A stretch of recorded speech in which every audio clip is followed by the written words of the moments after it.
Ghost Cult Magazine Zoom edition interviews. How's it going today, man? It's good to chat with you. Yeah, things are going well. Good to chat with you also. It still always kind of blows my mind that people can be asked taking time out of their day to talk to us. So, yeah, thanks for having me. And yeah, I hope you're good too, man. Yeah, my pleasure. First and foremost, as excited as I am to talk to you about the new record. First and foremost, I hope that everybody you're well. I hope your family's well. I hope all your friends and mates are well.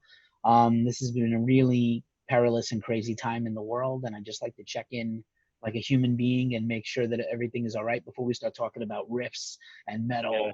I want to make sure you're okay and everybody's totally. okay. I've been doing a lot of those check-ins with friends and family and stuff. And yeah, luckily, you know, nothing. The virus hasn't affected me personally or any close friends personally. So friends and family are all safe and well, which is very very fortunate, very lucky. So yeah, all good on that front. All good, mate. I hope the Well, same to you as well. Right. yeah, I'm in Brooklyn, New York, and we've been, we're a ground kind of the ground zero for this thing a little bit in America, but we're getting through it, and I don't know that we're quite ready to open up like everyone else thinks we're ready to open up. Parts of New York State, because New York is humongous. Yeah. It's not just the city, so there are places upstate that are a little more spread out and less people where they're opening up, but I don't see us getting back to normal for quite a while. I already see some shows and tours and festivals being canceled now for September and maybe even October.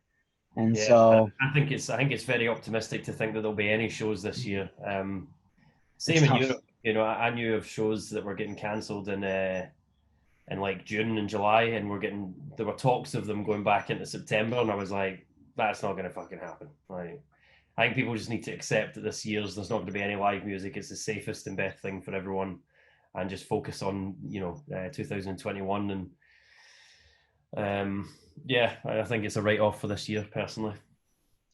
Yeah, and it's tough to say that because I'm sure just like you, live music is a humongous part of my life. It's almost my only social life is to go to shows and talk to bands and write reviews and photograph a lot of this going on. And now it's just like I'm here. I love being able to chat with you, but it's a Mm. definite shock to my system, and I don't think Yeah, anybody definitely, it's a big change for sure. and and first world problems for real, like people are sick and dying, and there's people getting murdered every day in America right now, innocent people That's getting true. killed by for no reason. So yeah, I understand that my problems are first world problems, but it's a change for all of us. I don't think that we didn't see it No, definitely not. coming. Definitely not, man.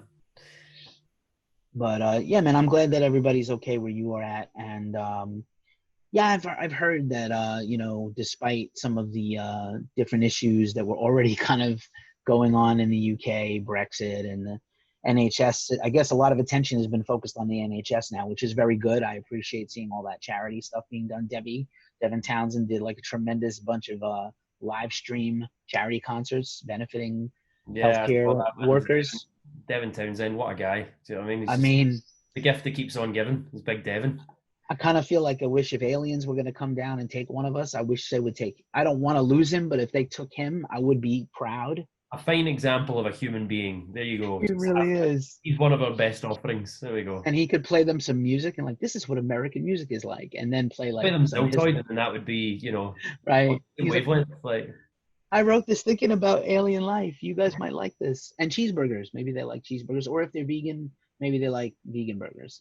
Some veggies. But yeah, man, what a strange time, and a strange time to be putting a record out, right? And obviously, you guys are in a position where you can continue to keep the release date. A lot of respect to Century Media; they have done a fabulous job promoting you, as always.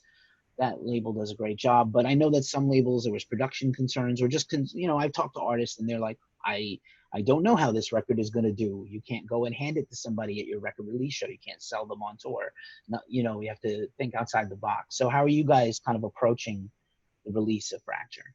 like we when the outbreak kind of when this thing all kicked off and it was obvious that things were going into lockdown. Like I've got some friends and bands that are signed to Sony who own Century Media Records, so I do the day-to-day management of the band. So I reached out to the label and said, look, what's the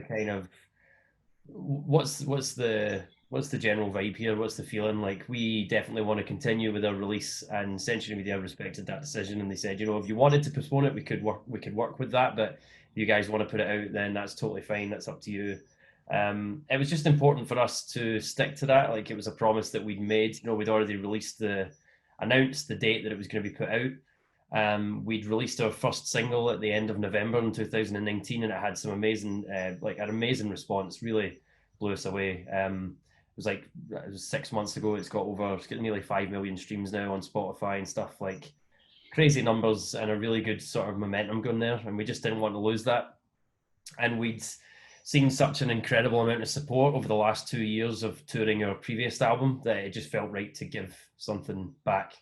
And not only that, I think that music plays a very important part at this juncture in everyone's life. Do you know what I mean? Like, everyone's locked in the house. You're just listening to music 24/7. I know I'm listening to a lot more.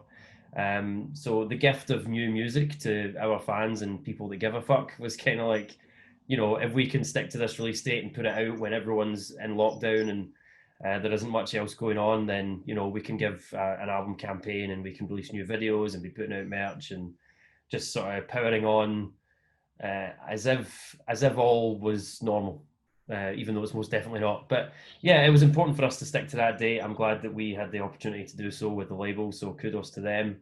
And it's been an amazing campaign so far. We've probably seen even more support to our online sales because people aren't coming out to shows and seeing stuff there. So it's been really overwhelming and an amazing campaign start to finish. So for anyone that picked up the album, you're a fucking legend. Cheers. Nice. Yeah, you definitely know your value, right? People are stepping up and representing, and that's got to be a relief. We've never had support like this before, and it's not wasted on this band at all, man. We're all very grounded, very humble, and grateful to be in the position that we're in. You know that, and I wouldn't say lucky in the sense that we've worked our asses off to be where we are today, but forever grateful and thankful to the people that are supporting the band, and we'll never be past that. Do you know what I mean? It's very rewarding, and it's like we say, we can't wait for that first show back just to be like, fucking thank you so much. This fucking show is for you. Like, amazing. Nice.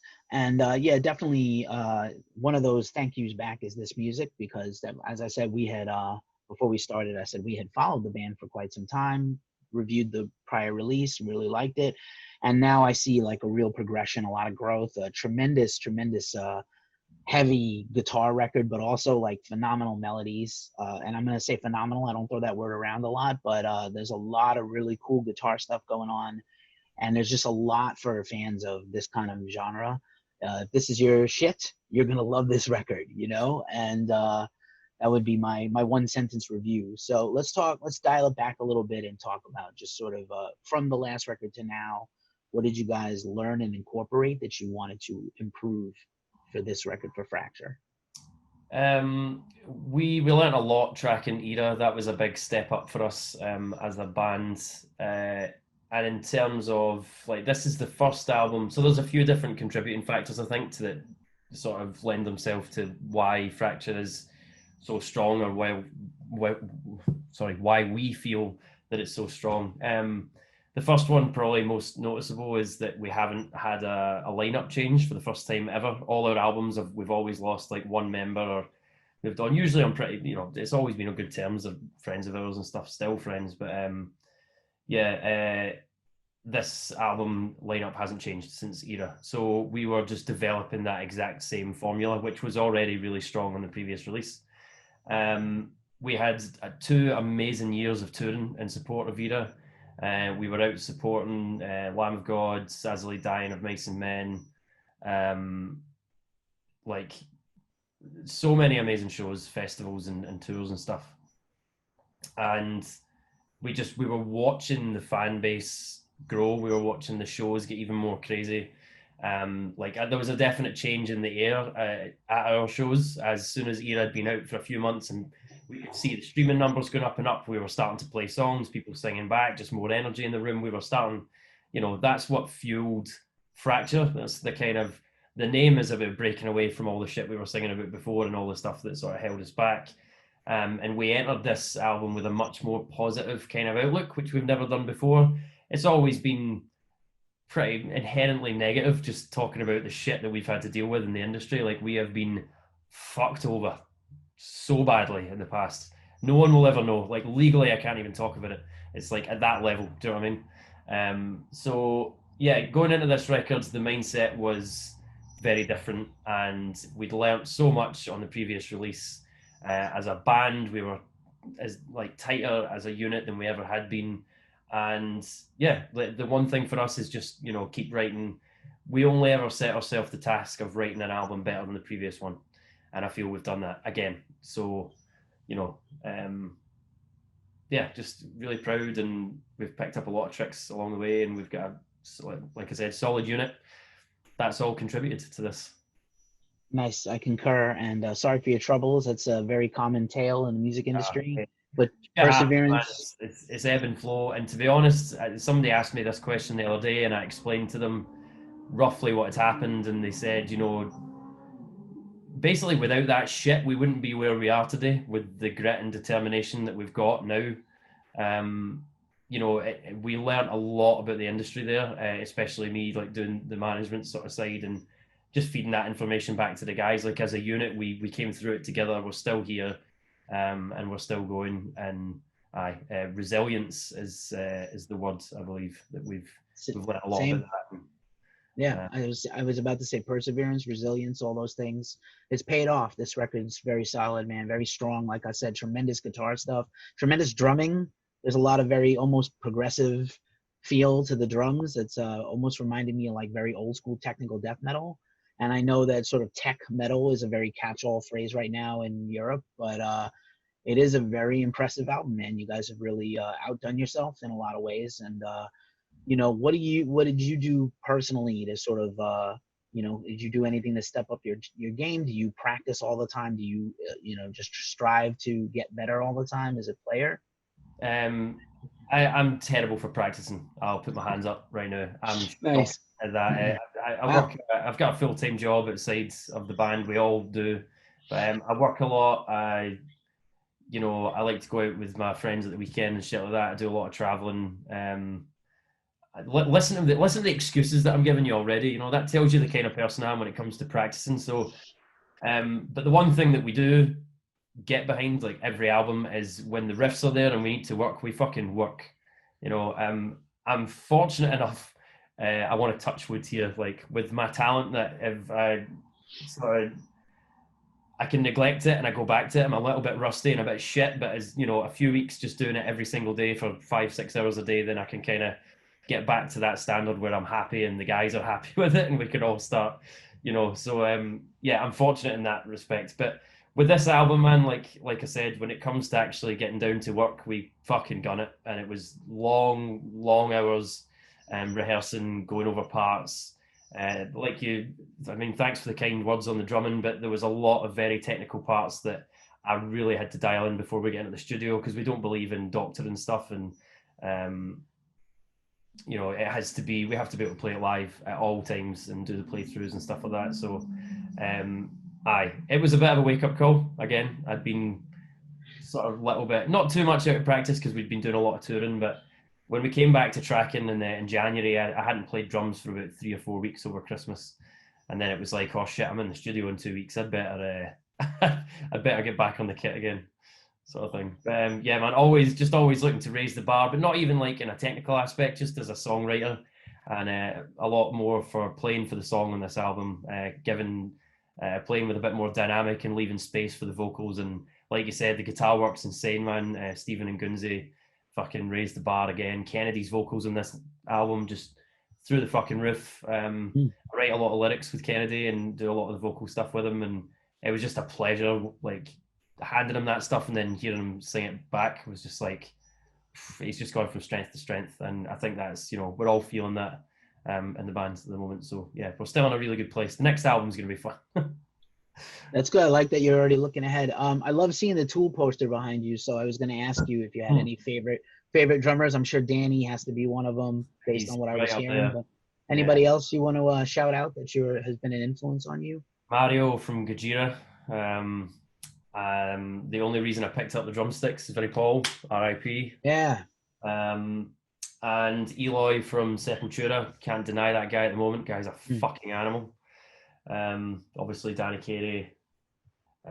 Just off the top of my head, that's the sort of the main guys at the moment. There's loads, man. I'm just on social media every day, just looking at these guys, being crying myself to sleep. Matt Garska, do you know what I mean? Like, what the fuck is that guy all about? Fucking the octopus, like, not. Yeah, he must have another arm like coming out of the back or something. Oh, yeah, I don't even know. I'm glad you mentioned Vinnie Paul, because I hear a lot of that double bass, that really great synced up double bass with riffs, and even some of the off time stuff that Vinnie got from like a guy like Dave Lombardo. I hear a little bit coming through in you too, so I like that stuff. That's a really big compliment, man, and that is, yeah, man. Yeah.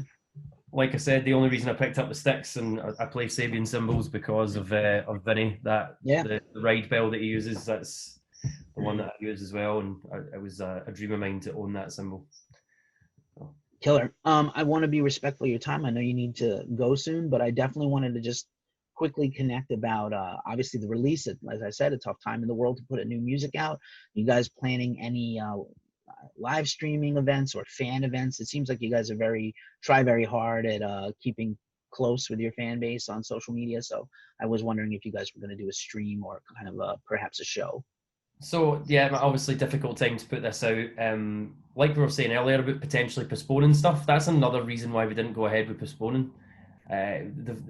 How long was this going to last, you know? And we saw some bands being like, oh, we're going to push the release back to August or, you know, July, August, September, and then, you know, we'll be able to tour it. And I was looking at them thinking, I don't think this isn't just going to go away overnight. I don't think this is going to be 2 or 3 months. Like, thousands of people are dying here. Like, this is a big fucking deal. So like immediately for us, it was trying to think about ways to connect with our audience and how we're going to do that over the course of this year, because inevitably shows were going to be taken away from us. So yeah, we'd love to do a live show. That's on the cards. Obviously, even at the moment, we can't be in a room full of 5 people. We can't all be in the same space. So as soon as it's a little bit more relaxed, then we'll get together, and I'm sure we'll plan something. We're doing a bunch of like Q&As on our Instagram and stuff regularly, just like I said, just trying to engage with fans, and we'll be doing a bunch after the album's out just to see what people are thinking. Tomorrow night, actually, a release day for us, we're getting together, we're streaming a band Zoom conversation straight onto Facebook. So we're all going to get pissed and listen to the album start to finish and do a little sort of band commentary kind of thing, which is going to be quite funny, as anyone that knows us will know that we talk a lot of shite, as we say. So that's going to be a good laugh. But yeah, man, just you know, for anyone that picked up the album, just thanks again, and yourself for the kind words. Hopefully get to engage with some of you via our social media platforms. And next time there's a show, we'll fucking see you there. And I have to say a special thanks to all the fans in America. Like, the support that we've had from the States has been fucking mind-blowing, and especially over the last 6 months, man, we've just never seen anything like it. And every day we get messages like, dude, come to America, dude, you gotta come to the States, dude. And we're just like, we would love to fucking come. Like, as soon as there's an opportunity that presents itself, man, we're going to be there, and can't fucking wait to meet like all these people that have sent the messages. Very much looking forward to it. Awesome, man. I'd love to have you come to New York, and we'll smash some beers, and I'll watch you smash some drums. I'd love to see it. Ali, thank you so much for your time. Bleed From Within, new record Fracture on Century Media. Thanks for hanging out with Ghost Cult, man. I appreciate you. Cheers, man. Thank you very much.